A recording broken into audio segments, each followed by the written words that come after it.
আপনারা জানেন আশুলিয়ায় যে 7টা লাশ, আপনি ভাবেন মানে আপনি চক্ষু বন্ধ করে অসুস্থ হয়ে যাবেন। আপনারা আবারও যদি চিন্তা করেন যে আপনার ভাই, আপনার বাবা, আপনার সন্তান, এই 7টা লাশের মধ্যে 6 জন মৃতদেহ ছিল আর একজন জীবিত ছিল, শহীদ সজল। তার মা আমাদেরকে এসে বলেছে, বাবা আমার সন্তানের গায়ে যখন আগুন দেওয়া হয়, পেট্রোল ঢেলে পুলিশ আগুন দেয়, তখন প্রত্যক্ষদর্শীরা দেখছে পাশ থেকে আমার সন্তানের হাতটা নড়তেছিল। এই ট্রমা আপনি নিতে পারবেন না। আজকে একটা ইন্টারভিউ ছাপা হয়েছে, সেই 7 জন লাশের আর একজন তার ভাই, তার বোন ইন্টারভিউ করছে। লাশটা যখন পেয়েছে বলে, জানেন আমার ভাইয়ের মুখের মধ্যে থেকে এই পাশে একটা দাঁতও নাই। আমার ভাইটার চেহারা এত সুন্দর ছিল, ওরে কবর দেওয়ার আগে ওরে যদি পোড়াই না দিত, অন্তত ওরে জড়াই ধরে দুটো চুমু দিতে পারতাম। ওরে জড়াই ধরে চুমু দেওয়ার মতো অবস্থা ছিল না। হাসিনা আমাদের সাথে শুধু হত্যা করে নাই, সন্তান তার বাবার লাশটা দাফন করবে। এখনো রায়ের বাজারে আমরা অনেকবার গেছি, 150-র উপরে বেওয়ারিশ লাশ, 1 বছর হয়ে গেছে। এই লাশগুলো কোন বাবা মার সন্তান, সরকার এখন পর্যন্ত ডিএনএ স্যাম্পলিং করে তাদের কাছে পৌঁছানোর উদ্যোগ নিতে পারে নাই। কোন স্ত্রী তার স্বামীর জন্য অপেক্ষা করে আছে, কোন সন্তান বাবার জন্য এখনো পথে বসে আছে, আমরা জানি না সেই বেওয়ারিশ লাশগুলো। আপনারা জানেন আশুলিয়ায় যে 7টা লাশ, আপনি ভাবেন মানে আপনি চক্ষু বন্ধ করে অসুস্থ হয়ে যাবেন। আপনারা আবার যদি চিন্তা করেন যে আপনার ভাই, আপনার বাবা, আপনার সন্তান, এই 7টা লাশের মধ্যে 6 জন মৃতদেহ ছিল আর একজন জীবিত ছিল, শহীদ সজল। তার মা আমাদেরকে এসে বলেছে, বাবা আমার সন্তানের গায়ে যখন আগুন দেওয়া হয়, পেট্রোল ঢেলে পুলিশ আগুন দেয়, তখন প্রত্যক্ষদর্শীরা দেখছে পাশ থেকে আমার সন্তানের হাতটা নড়তেছিল। এই ট্রমা আপনি নিতে পারবেন না। আজকে একটা ইন্টারভিউ ছাপা হয়েছে, সেই 7 জন লাশের আর একজন তার ভাই, তার বোন ইন্টারভিউ করছে। লাশটা যখন পেয়েছে বলে, জানেন আমার ভাইয়ের মুখের মধ্যে থেকে এই পাশে একটা দাঁতও নাই। আমার ভাইটার চেহারা এত সুন্দর ছিল, ওরে কবর দেওয়ার আগে ওরে যদি পোড়াই না দিত, অন্তত ওরে জড়াই ধরে চুমু দিতে পারতাম। ওরে জড়াই ধরে চুমু দেওয়ার মতো অবস্থা ছিল না। হাসিনা আমাদের সাথে শুধু হত্যা করে নাই, সন্তান তার বাবার লাশটা দাফন করবে। এখনো রায়ের বাজারে আমরা অনেকবার গেছি, 150-র উপরে বেওয়ারিশ লাশ, 1 বছর হয়ে গেছে। এই লাশগুলো কোন বাবা মার সন্তান, সরকার এখন পর্যন্ত ডিএনএ স্যাম্পলিং করে তাদের কাছে পৌঁছানোর উদ্যোগ নিতে পারে নাই। কোন স্ত্রী তার স্বামীর জন্য অপেক্ষা করে আছে, কোন সন্তান বাবার জন্য এখনো পথে বসে আছে, আমরা জানি না সেই বেওয়ারিশ লাশগুলো। জুলাইয়ে কি হয়েছে আল্লাহর কসম, এর 90% গল্প এখন পর্যন্ত বাংলাদেশ জানে না। আমরা আওয়ামী লীগ নিষিদ্ধের দাবিতে সারা বাংলাদেশের প্রত্যেকটা বিভাগে ইনকিলাব মঞ্চ থেকে আমরা পদযাত্রা করেছি, জনসংযোগ করেছি। তখন অনেক শহীদ পরিবারের সাথে দেখা হয়েছে। আমরা শুধু ঢাকার শহীদ পরিবারগুলোর সাফারিং জানি, কারণ সেখানে মিডিয়া আছে, বারবার তাদেরকে কোনো না কোনো প্রোগ্রামে ডাকা হয়। যেই উপজেলা, যেই জেলায় যে বিভৎসতা ঘটেছে, এখন পর্যন্ত তার কোনো, দেখেন আমরা কি করতে পারলাম। এই রাষ্ট্র কি উচিত ছিল না, 1000 বার বলেছি, এই ইতিহাসকে নাই করে দেওয়া হবে। সারা ঢাকায় যেই 6টা-7টা জায়গায় রণক্ষেত্র হয়েছে, যাত্রাবাড়ি, রামপুরা, উত্তরা, এরকম সব জায়গায় বিভাগীয় যে জায়গাগুলো গণহত্যা চলেছে, সরকার আপনি একটা কমিশন করতেন। সেই কমিশন রাস্তার উপরে স্টেজ করে প্রত্যেকটা শহীদ পরিবারের গল্প শুনবে। ঘন্টার পরে ঘন্টা যেই গণহত্যা চলেছে, শহীদ পরিবার বলবে তার সন্তানকে, তার বাবাকে, তার মাকে কিভাবে প্রকাশ্য দিবালোকে হত্যা করেছে সেই ঘটনা বলবে। সংসদ টেলিভিশনে তা একদম লাইভ টেলিকাস্ট করা হবে। যেই ভাই 2 চোখ হারিয়েছে, আজকেও দেখলাম মাদ্রাসা, সম্ভবত যাত্রাবাড়ির ঘটনা, পুরো সাদা জুব্বটা রক্তে লাল হয়ে গেছে, এবং একটা কলেজের ছাত্র তার মাথার পতাকা খুলে সেই রক্ত মুছে দিচ্ছে। আপনি ভাবেন এই সরকার আমাদের মধ্যে কতগুলো বিভাজন করে দিয়েছিল হাসিনা। মানে হুজুরদের মধ্যে মিনিমাম 20টা শাখা, কোনদিন নিজের ঘরানার মানুষের সাথে অন্য মানুষের কারো যোগাযোগ নাই। অথচ ভাবেন এই জুলাই আমাদেরকে এমন একতাবদ্ধ করে দিয়েছে, একটা কলেজের ছাত্র তার পতাকা খুলে একটা কওমি মাদ্রাসার ছেলের রক্ত মুছতেছে। আপনি এর থেকে ঐক্যবদ্ধ অবস্থান আর কি দেখবেন? জাহাঙ্গীর, আমরা পছন্দ করি না, অনেকে নাও করতে পারেন। এই জুলাই কোনোদিন সফল হতো না যদি আমাদের মায়েরা, যদি আমাদের বোনেরা ঘর থেকে হাতে বটি নিয়ে রাস্তায় না নামতেন। এই আন্দোলনকে জঙ্গি আন্দোলন পর্যন্ত ত্যাগ করতে চেয়েছে আওয়ামী লীগ। ডক্টর ইউনূস আমেরিকায় গেলেন, ওনাকে পরবর্তী জিজ্ঞেস করা হলো এখানে কি জঙ্গিবাদের উত্থান করতে পারে? তিনি বললেন যে আন্দোলন সফলই করেছে বাংলাদেশের আপমর নারীরা, সেখানে জঙ্গিবাদের উত্থান হবে কোত্থেকে? হ্যাঁ, এটাই তো সত্য। একটা ছবি আমাদের অবাক করে দিয়েছে জাহাঙ্গীরনগর বিশ্ববিদ্যালয়ের প্রীতিলতা হল থেকে। আমাদের 2 বোন হাত ধরাধরি করে নামছে। এক বোন সারা শরীর বোরকা জড়ানো, হাতে একটা লাঠি, তার সাথে তার বান্ধবী একটা টি শার্ট পরা এবং একটা জিন্স পরা, হাতে একটা লাঠি। কে জিন্স পরা আর কে বোরকা পরা, এই চিন্তা তারা করে নাই। আওয়ামী লীগের সমস্ত ন্যারেটিভ ভেঙে দিয়ে, ফ্যাসিবাদের, ভারতীয় আধিপত্যবাদের, হিন্দুত্ববাদের ন্যারেটিভকে নাই করে দিয়ে 2 বোন হাত ধরে, হাতে লাঠি নিয়ে ছাত্রলীগ মুক্ত করেছিল জাহাঙ্গীরনগর বিশ্ববিদ্যালয়। আমাদের সেই একতা আজকে কোথায়? আজকে এখন আপনাদেরকে একটা কথা বলবো, আপনারা রাগ করবেন, এরপর আমি আপনাদেরকে বলবার সাহস রাখি, কারণ আমি মনে করি আপনাদেরকে আমি যত বকাঝকা করি, এইটা আমি শুধুই আপনাদেরকে ভালোবেসে করি। আপনাদের সাথে আমার কোনো ব্যবসা নাই, আমার কোনো বাণিজ্য নাই। আমি আলেম পরিবারের সন্তান। আমার বাবা একজন প্রতিষ্ঠিত আলেম ছিলেন আমার কমিউনিটির। আমি আলেমদের সাফারিংস জানি।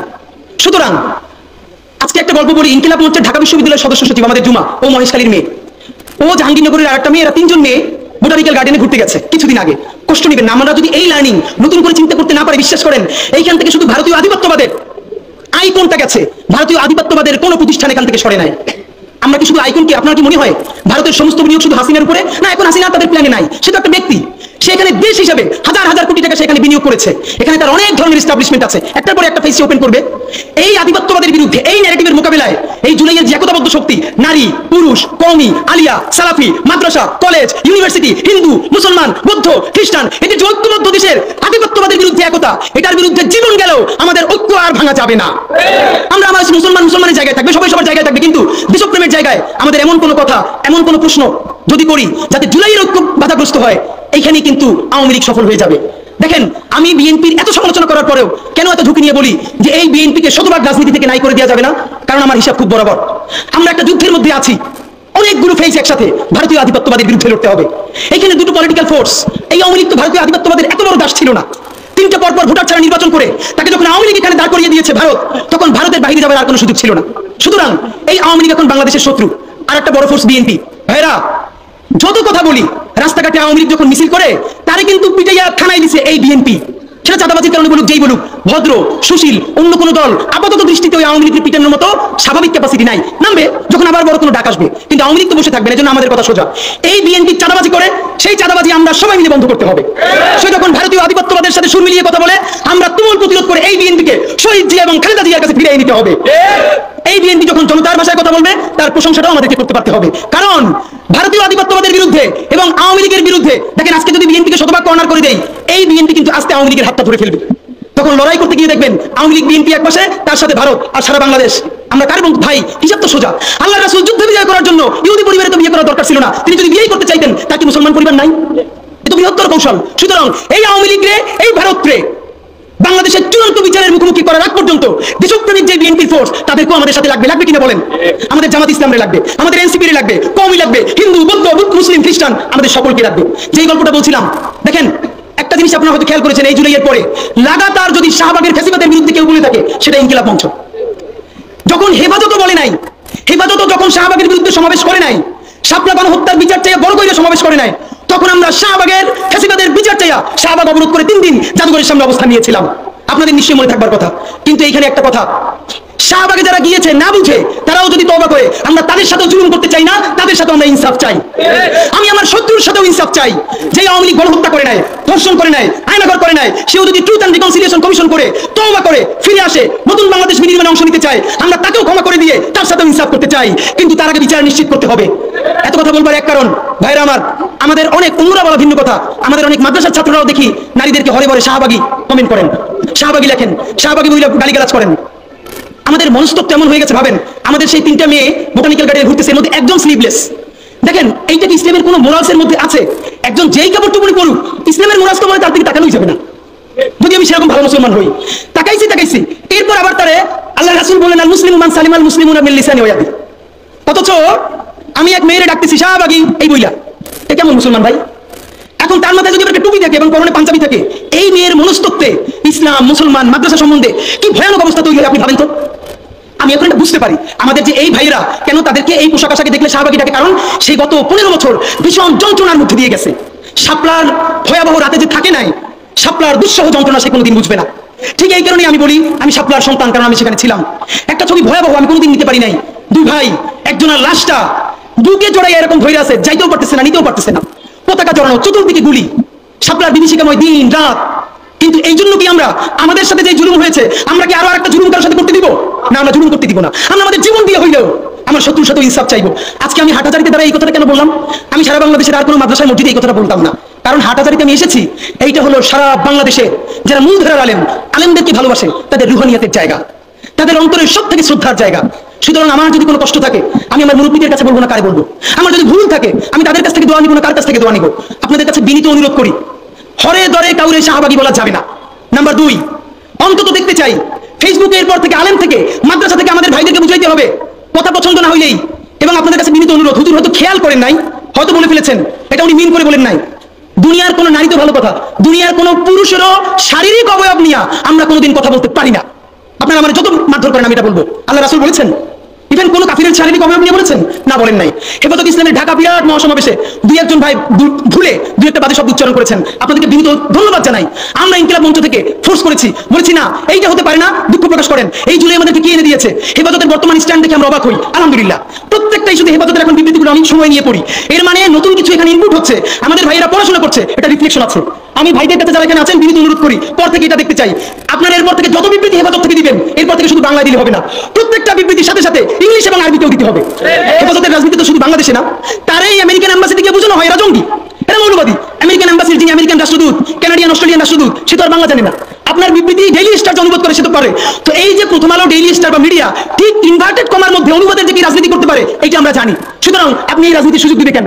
আপনি বরং এখন থেকে যত বিবৃতি দিবেন, প্রত্যেকটা বিবৃতির সাথে সাথে ইংলিশ, আরবি এবং বাংলা ভাষণ দিয়ে দিবেন, এবং সাথে সাথে ওয়েবসাইটে আপলোড হবে, যাতে কেউ এটা আর বিকৃতি করতে না পারে। এটা আমাদের বিনীত অনুরোধ। নাম্বার 2, হেফাজতের এই জায়গা থেকে নতুন যে ইমপ্রুভমেন্ট হচ্ছে, আপনাদের কাছে বিনীত অনুরোধ করি, আমাদের ভাইরা জুলাই শেষ হয় নাই, এই জুলাইরে যদি চূড়ান্ত বিপ্লবে আমরা পরিণত করতে না পারি, শুধু একটা কথা মনে করে শেষ করি। আপনারা নিশ্চয়ই জানেন 1857 সালে মহাবিদ্রোহেও সিপাহী বিপ্লবে আমরা জিতে গিয়েছিলাম ব্রিটিশদের বিরুদ্ধে। একদম 90% যখন জিতে গেছি, দীর্ঘ লড়াই, একদিকে টিপু সুলতান, একদিকে ঝাঁসির রানী, তুমুল বিপ্লব। একমাত্র হিন্দুদের মধ্যে এলিট হিন্দু শ্রেণী, আবারও বলি সবাই না, কারণ হিন্দুদের মধ্যে মঙ্গল পান্ডে বুক চিতিয়ে লড়াই করেছে। এই চট্টগ্রামের সন্তান হাবিলদার রজমালির নাম কেউ বলে না, ইতিহাস থেকে নাই করে দিয়েছে। আপনারা তার নাম শুনেছেন? সিপাহী বিপ্লবে যদি দুইটা নাম থাকে, এর একটা মঙ্গল পান্ডে আর একটা হাবিলদার রজমালি, ইতিহাস পড়িও না, নতুন করে তৈরিও করি না, পাবলিকেশনও বানাই না, শুধু রাস্তা কাঁপাই দিলে হবে না ভাই। হাবিলদার রজমালি এই ব্রিটিশদের বিরুদ্ধে পার্বত্য অঞ্চলে যুদ্ধ করতে করতে পার্বত্য চট্টগ্রামের ঘোড়া নিয়ে ঢুকে গেছে, একটা সময় সঙ্গীহারা হয়ে গেছে, ব্রিটিশদের কাছে জীবন দিবে না, এই জন্য তিনি চিরতরে পার্বত্য চট্টগ্রামের ভিতরে ঢুকে গেছে, আর ব্যাক করেন না। তিনি মনে করেছেন যুদ্ধ করতে করতে প্রয়োজনে হারিয়ে যাব, তবু আমার স্বাধীন জীবন ব্রিটিশ বেনিয়াদের কাছে হত্যা হইতে দিব না। সেই হাবিলদার রজমালির সন্তান এই বীর চট্টলা। আমাদের ইতিহাস তো আমরা জানি না। দেখেন, সেই বিপ্লব যখন হারিয়ে গেল, আপনারা জানেন কিনা, ইতিহাস বলে বাংলাদেশে বড় বড় গাছে এমন কোন ডাল ছিল না গ্র্যান্ড ট্রাঙ্ক রোডে, যেই গাছের ডালে ডালে সিপাহী বিপ্লবের যেই সব সৈনিক এই বিদ্রোহে অংশ নিয়েছিল, তাদেরকে ঝুলিয়ে ফাঁসি দেওয়া হয়েছে। তাদের বাবাকে, তাদের সন্তানদেরকে জগন্নাথ বিশ্ববিদ্যালয়ের সামনে বাহাদুর শাহ পার্ক গিয়ে দেখবেন, এখনো তাদের নাম লেখা আছে। আগে ছিল ভিক্টোরিয়া পার্ক, পরে আমাদের বাহাদুর শাহের নামে করা হয়েছে। গিয়ে দেখবেন প্রকাশ্য দিবালোকে গাছের সাথে ঝুলিয়ে আমাদের বিপ্লবীদেরকে ফাঁসি দেওয়া হয়েছে। শুধু তাই না, 5 দিন 7 দিন ধরে সেই লাশ ঝুলিয়ে রাখা হয়েছে, যাতে মানুষ দেখে শিক্ষা পায় আর কেউ কোনোদিন ব্রিটিশদের বিরুদ্ধে বিপ্লব বা বিদ্রোহ করতে না পারে। দেখেন, বিপ্লব জিতে যাওয়ার আগে আমরা যখন সামান্য ভুলে পরাজয় হয়েছে, আমাদের লাশ গাছে গাছে ঝুলেছে। এরপর মুক্তি আসতে আরো 100 বছর লেগেছে। 1857 সালে মুক্তি আসতে পারতো, আপনারা নিশ্চয়ই জানেন। 1757 সালের পরে 1857 সালে এই 100 বছরেও ব্রিটিশরা আমাদেরকে যেই ক্ষতি করতে পারে নাই, 1857 সালে মহাবিদ্রোহে আমাদের পরাজয়ের পর তার 1000 গুণ ক্ষতি তারপরে তারা করেছে। আমাদের সমস্ত সম্পদ ধ্বংস করে দিয়েছে। যারা জমিদার ছিল সেই মুসলমানরা তাদেরকে কৃষক বানিয়ে দিয়েছে, শুধু কৃষক না, ভূমিহীন কৃষক বানিয়ে দিয়েছে। ভাইয়েরা আমার, এই জুলাই যদি এটাকে বিপ্লবে পরিণত করতে না পারি, চূড়ান্ত যোগ্যতা অর্জন করে যদি এটাকে চূড়ান্ত পিকে যেতে না পারি, সামনে বাংলাদেশে আমাদের জন্য ভয়াবহ সে আর একটা সিপাহী বিপ্লবের করুণ প্রতি অপেক্ষা করছে। আপনারা অনেকে ভাবতেছেন এইটাও কি সম্ভব? জামাতের ভাইয়েরা অনেকে বুঝে না, বলে কি করে সম্ভব? মনে করাই দেই, শহীদ নিজামী মুজাহিদ সাহেবেরা মন্ত্রী হিসাবে সর্বশেষ যখন সম্ভবত 2006 বা 2007 মন্ত্রী ছিলেন, বলেন তো তার কয় বছর পর তাদেরকে ফাঁসি দেওয়া হইল? 10 বছর লাগে নাই। রানিং ফুল মন্ত্রী ছিল, লক্ষ লক্ষ মানুষ তাদের সাথে ছিল, তাদের মন্ত্রণালয় একটা পয়সার দুর্নীতি বের করতে পারে নাই। 10 বছরের মধ্যে মন্ত্রিত্বের পর তাদেরকে ফাঁসি দেওয়া শুরু হয় নাই, তাদের সন্তানরা তাদের জানাজাটা পর্যন্ত করতে পারে নাই। সংখ্যা দিয়ে হয় না ভাই, কোটি কোটি মানুষ দিয়ে সবকিছু হয় না। আজকে আপনারা প্রথম আলোর বিরুদ্ধে বলেন, এই যে আসার সময় বলতেছিলাম শায়েকরে, প্রথম আলোর প্যারালাল কাছাকাছি একটা পত্রিকা কি আমরা দাঁড় করাইতে পারছি? অনেকে বলে আমার দেশের কথা, আজকে শুধু বলি, পরশু জানলাম প্রথম আলোর 10 ভাগের 1 ভাগ বিনিয়োগ এবং আর্থিক সংগতি আমার দেশের নাই। 5 কোটি টাকা হইলে আমার দেশে একটা নতুন প্রেস কিনতে পারে, তাইলে পত্রিকাটা ঠিক মতো ছাপাইতে পারে, ভাড়া লাগে না, সেই টাকাটাও তাদের নাই। ভাই, ভালোবাসা দিয়া পয়সার কাজ হয় না। 50,000 টাকা যে এই লোকটার স্যালারি, এই কাজ যদি 20,000 টাকা দিয়ে করাইতে চান, কোনদিন 50,000 টাকা রিপোর্ট এবং স্কিল আপনি পাবেন না।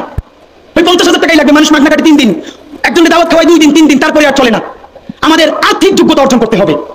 আমাদের অনেকগুলো প্রতিষ্ঠান লাগবে, একটা প্রতিষ্ঠান না। আমাদের ভাইদের সমস্যা কি জানেন? সে আজকে যদি হাটাজারি মাদ্রাসা দিয়ে কেউ একটা পত্রিকা বার করে, সেই পত্রিকাটাও সে জাতীয় মূলধারা বানাবে না, দেবে দৈনিক হাটাজারি। সে বানাবে মানে কোনো না কোনো ঘুরে ফিরা তার চিন্তায়, মননে, মগজে প্রথমে হয়তো হাটাজারি, সর্বোচ্চ বড় হইলে হেফাজত, এরপরে সর্বোচ্চ বড় হইলে বাংলাদেশের শুধু মুসলমান। ভাইরা, এই মুসলমানের বাইরের যে জনগোষ্ঠী, সেটা কি আপনার না? আপনি ভাবেন এই দেশের আপনি প্রধানমন্ত্রী, তারপরে ভাবেন আপনার জনগোষ্ঠী কারা, আপনি সেরকম চিন্তা করেন। সুতরাং আমি কথায় অনেক ভুলভ্রান্তি বলতে পারি, কিন্তু বিশ্বাস করেন আমার কলিজা চিল্লেও আপনারা শুধু যেটা পাবেন সেটা হইল আমি চক্ষু বন্ধ করে দেখতে পাই। আমরা যদি যোগ্যতা নিয়ে 5-10 বছরের মধ্যে দাঁড়াইতে না পারি, এই ভিডিও, এই ছবি, এই শহীদ পরিবার, এই আহত, এদের জীবন তো শেষ, এদের পরবর্তী জেনারেশনকে পর্যন্ত কি ভয়ানক গণহত্যার শিকার হইতে হবে আমরা চিন্তাও করতে পারতেছি না। সুতরাং বাংলাদেশের স্বাধীনতা, সার্বভৌমত্ব, বাংলাদেশের ইসলাম এবং মুসলমানকে বাঁচাইতে হইলে আমাদেরকে তুমুল যোগ্যতা অর্জন করতে হবে। এই মাদ্রাসা শিক্ষিত জনগোষ্ঠীর মধ্যে হাজার হাজার ছেলে লাগবে যারা সিএনএনে, আল জাজিরায় তুমুল ইংলিশে বলতে পারবে, তাকে যে জঙ্গি বলা হয়, মিথ্যে ট্যাগ দেওয়া হয়, এটাকে ডিবাং করতে পারবে সেই ইংলিশে এবং অবাক করার মতো ফ্লুয়েন্ট ইংলিশে। এই যোগ্যতা আমার লাগবে। আমাদের ভাইয়েরা কিতাবি আরবি এবং অন্য আরবি ভিন্ন জিনিস, তাকে দুর্দান্ত আরবি বলতে পারতে হবে। আমাদের প্ল্যাকার্ডে ইংলিশ কই, আমাদের প্ল্যাকার্ডে আরবি কই। ভাই, নিজের কাজ নিজে না করলে অন্য কেউ করে দেয় না। প্লিজ আপনারা কয়দিন আমারে, কয়দিন ওরে ভাই মনে করবেন, এরপর তো আমি আপনার বিপক্ষে বলবো, তখন আবার গাই নেবেন, এটা করেন না। নিজে শক্তিশালী হন, নিজে যোগ্যতা অর্জন করেন। আমার গালি দিয়ে হইলো, বোকা দিয়ে হইলো যে এই পুচকি বলা এত ভাব লয়, যা যোগ্যতা অর্জন করে ফেলাই। তবে কি জানেন, মিছিল দিয়া জান দেওয়া এটা একদিনের কাজ, 3 দিন 5 দিন 1 মাসের কাজ। যোগ্যতা তো আর 1 বছর অর্জন হয় না। এটা বিরাট একটা জিহাদ। আপনারা বলেন না জিহাদ চাই, চলেন জিহাদটাই শুরু করি। সেই জিহাদটা হইলো একজনের সব করার দরকার নাই। এই দেশে আমাদের অনেক মাশাআল্লাহ আলেম হইছে, আলেমদের মধ্যে থেকে এখন আইটি উদ্যোক্তা লাগবে, বুলধেরান মিডিয়া লাগবে। আমার যে 8000 ছেলেটা এখন পড়ে, চলেন সে আজকে জিহাদ ঘোষণা করি, আগামী 5 বছর পর, আগামী 10 বছর পর আমি এমন প্রতিষ্ঠান গড়ে তুলবো যেটা শুধুই ইসলাম আর মুসলমানের প্রতিষ্ঠান না, এটা আপামর বাংলাদেশের প্রতিষ্ঠান হবে। আর দেখেন, যতবার ইসলাম কায়েমের কথা বলি, তার আগে যদি ইনসাফ কায়েমের কথা বলতাম, আমার হিন্দু অন্য ধর্মের ভাইরাও তো সাথে পাইতাম। কেন? ইনসাফ যদি রাষ্ট্রে কায়েম হয়ে যায়, তাহলে 80% ইসলাম তো এমনিতেই কায়েম হয়ে যায়। তাহলে আগে আসেন ইনসাফের রাষ্ট্র বানাই, যে ইনসাফের রাষ্ট্রে সকল ধর্ম, বর্ণ, নারী, পুরুষ আমাদের অংশীদার হবে।